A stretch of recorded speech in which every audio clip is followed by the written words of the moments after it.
This is Mpira. In Kenya, I came across many of these balls during my journeys there, first as a photographer and then as a volunteer for the Sophia Foundation for Children.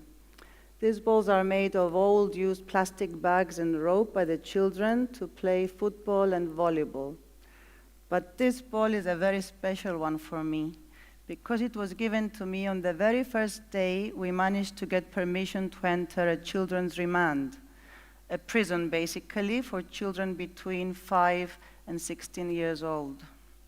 Nothing really prepared me for that day we entered the prison, even though for many years before I had been faced with many difficult situations regarding children sick with AIDS, children suffering from malnutrition or malaria, children abandoned in hospitals because a mom died, children living in the streets helpless.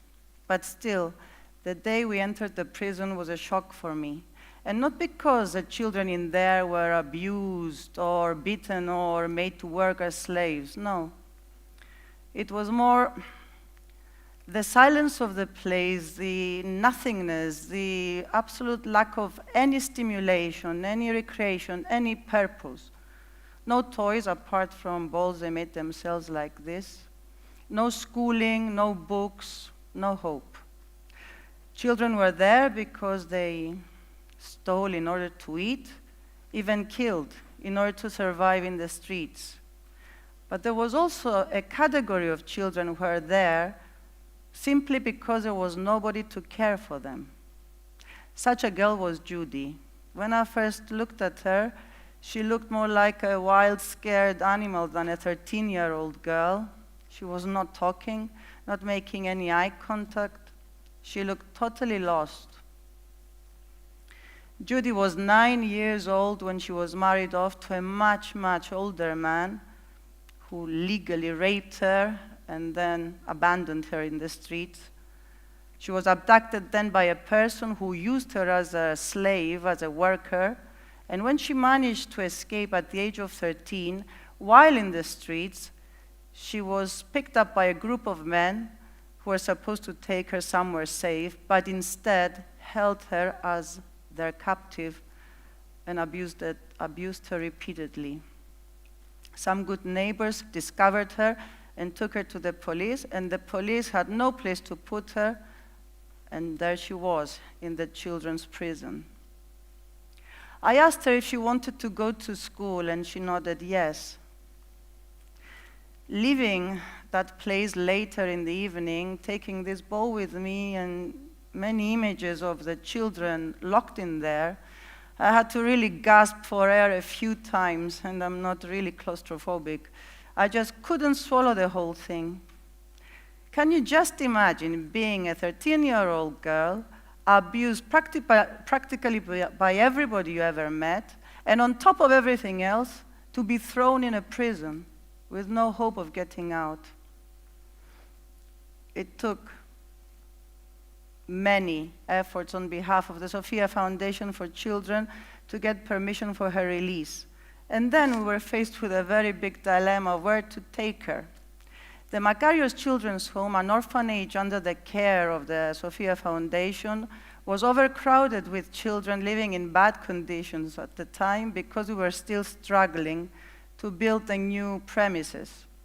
So we decided to take a risk and take Judy to a private school, a boarding school, where she could be safe and get education. The day of her release was really a strange one and an unforgettable one. Even when the doors of the prison closed behind her, she would not change the expression of her face, no reaction. We took her to buy school uniforms, shoes, mattresses, everything she needed for her new life. Still, not a sign that she was understanding what was going on. We proceeded to the school, showed her the new room, introduced her to some girls who were going to share the room with her, showed her the playing fields, the dining room, the classrooms.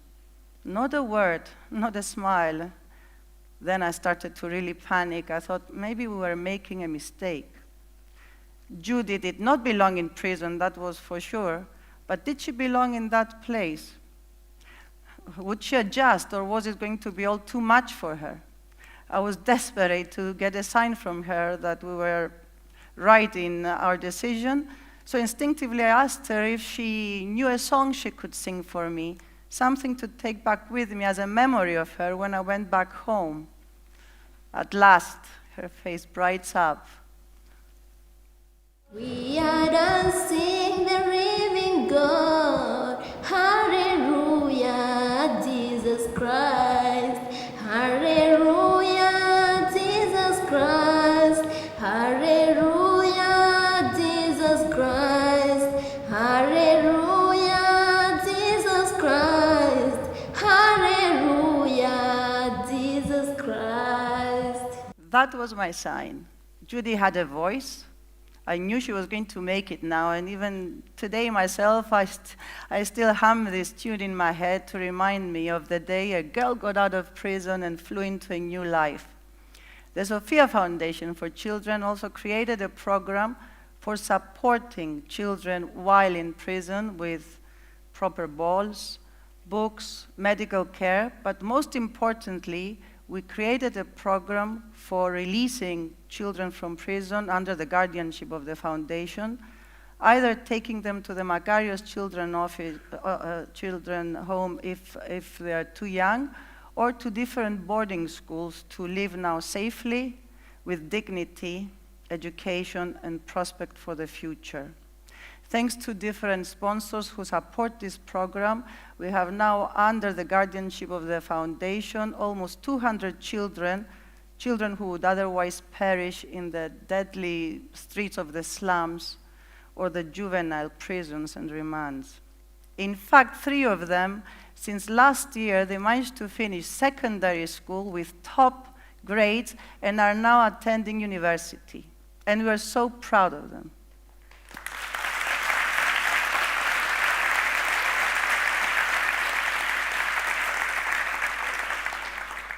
But Judy did have problems during her first year in school. She was actually very sad and very depressed because she was last in her class. So then she did something brave again. She voluntarily asked to repeat the year, to repeat the class, in order to make solid foundations, in order to be able to compete with the other children. She was so wise. Ever since that decision, she has been amongst the best students of her class until today. I met her again about almost 2 years ago when I was at the Makarios Children's Home with other volunteers, celebrating at last for the completion of the new buildings of the home. And I was there taking photographs of the kids, filming them, and suddenly I see her. I was so happy to see her again. And I asked her if she was there during a school break. So I asked her if she also wanted to say something on camera. There she is. My name is Judy Wanyike. I am 17 years old. I am in Form 1, a school called Moi Equita High School, Girls High School. It is in Nanyuki, and I am in Form 1.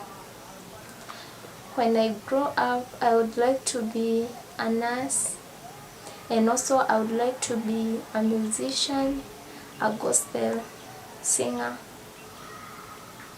I like singing.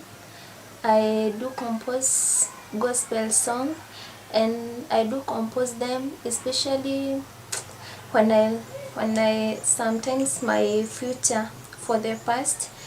Sometimes I feel so bitter because of it, and so that I express my bitterness, I try to compose the songs.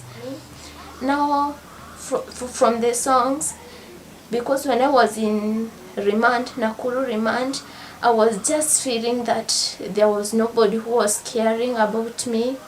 There was nobody who was standing there for me, and I was sometimes even regretting why I was born. But for now, since Marina took me and now I'm in school, since even I could not believe it because I thought it was just a dream, just to realize it was just reality.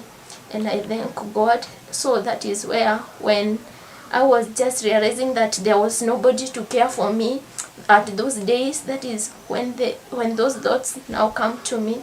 That is when I try to compose some songs, and I see there is hope now. In future, I want to become a nurse, because sometimes I visit the hospitals and I feel mercy when I see the old people and the children. They are just queuing, and sometimes even when you visit the ward, you meet them, they are lying on bed, they are just tossing because of that pain, and I feel just mercy, and I feel if I am there, I can be able to care for them and they can return in their state. I would like to tell my sponsor that I'm so glad. I cannot even be able to say my happiness because of making me to go back to school and be able to learn so that I can achieve that my goal. Because yes, he has done great to me, that I'm going to, when I be a nurse, when I will become a nurse, I'll be very glad and I will be very happy. I'll appreciate it, because she has removed me from the farm where I never had hopes of the future, but for now I have hope. So I tell her, thank you very much. Judy.